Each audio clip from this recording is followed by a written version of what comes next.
Wider smartphone and internet access has allowed technology firms to reach remote African farmers with apps providing veterinary diagnoses, crop planting guidance and virtual marketplaces. Human food production will need to increase 70% by 2050 to meet rising demand, and Africa is home to more than half of the world's unused arable land, according to United Nations research. Africa's farms have failed to cash in because of a lack of access to infrastructure, training, capital, and rapidly advancing technology. Areas being farmed by African smallholders are only producing around 1 metric ton per hectare, compared with 7 tons in developed markets.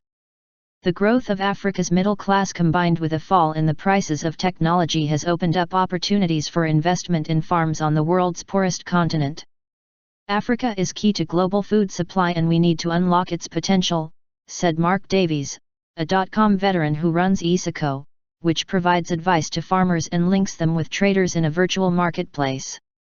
iCow charges farmers $1 a month to use the service and businesses pay between $3,000 to $20,000 annually.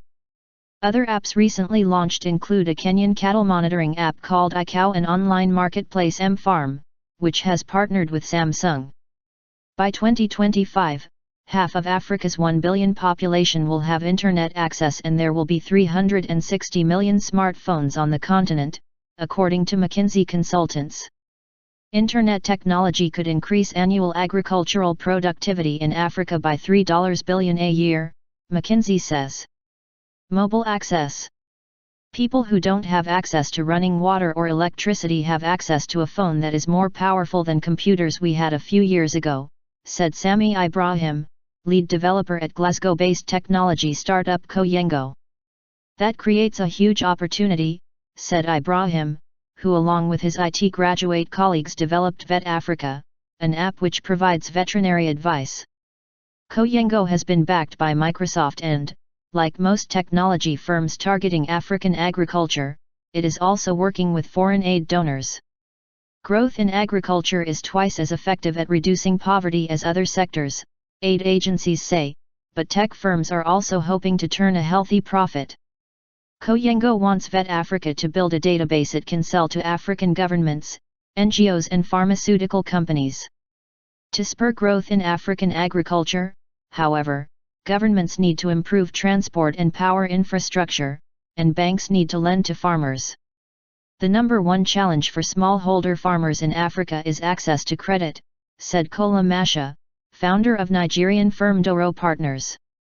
As smartphone technology becomes cheaper, we'll see an increasingly positive impact, said Masha, who has linked up with Swiss Re to ensure farmers against drought. Last frontier. Masha hopes to reach 1 million smallholders by 2025 by providing technology, fertilizer, and seeds to farmers, who pay him back when their profits increase.